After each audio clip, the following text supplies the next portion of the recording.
You smell that? This is the first dollar that I've made from flying my drone. In this video, I'm going to go over kind of how I got my first paid drone client, along with what's been working to get me even more.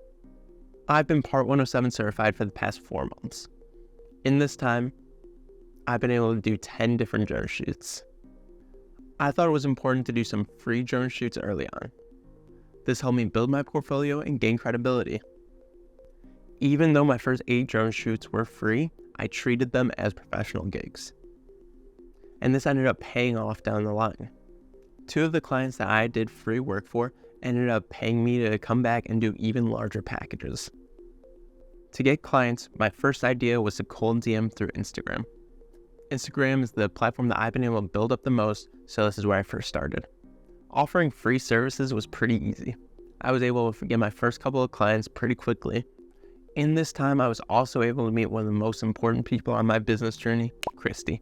She's the operator for my local farmers market, but she also helps plan events for the city.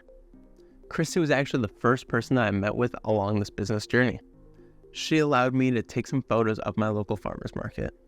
Along with that, she actually got me in touch with other people who would benefit from aerial services. She also helped give me a unique opportunity capturing photos for a wedding.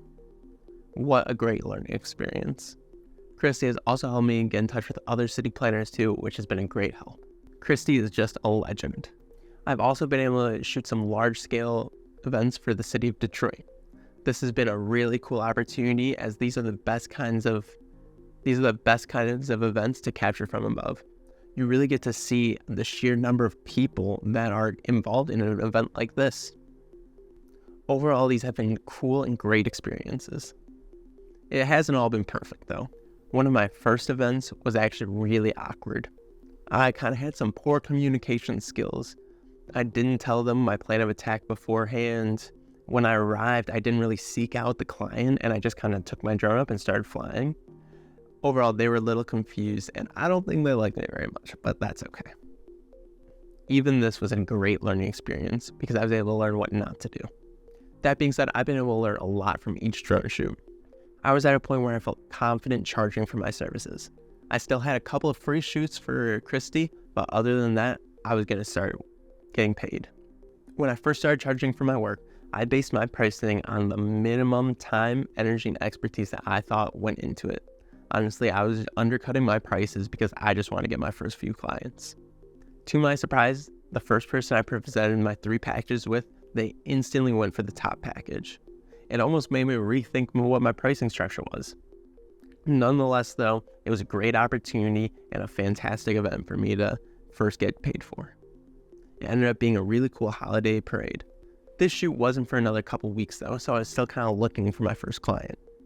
As the free shoot for Christy was coming up, she actually reached out and told me that she wanted to pay me for this event. It's such a great opportunity. I was really grateful, but I said no. I was not about to take money from Christy, connected with me with others, and helped me so much along this business journey. I said no early on, and she insisted that I take her money. I still said no. She actually told me that she had a sponsor for this event and had a little extra money in the budget to pay me with. I still didn't want to take her money. She said that this was a better opportunity to get paid, and we agreed that I'd do some free shoots for her down the road. Both of these drone shoots were in the same week.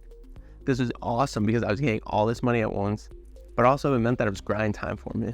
I had to make sure that I got all these photos and videos out as quickly as possible while maintaining my quality. Because I got paid, I was able to hire editors and help me produce this content. This was an amazing start to my drone business journey, and I'm super grateful for the opportunities that I've gotten. It's been a long time coming getting to this point. I spent months of free work and grinding to get to a point where my services were valued by others.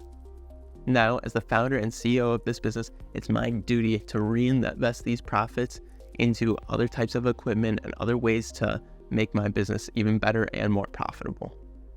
If you have any ideas on what that might be, whether it's advertisements, new equipment, let me know in the comments down below. Thank you guys so much for watching. I'll see you guys in the next one. See ya.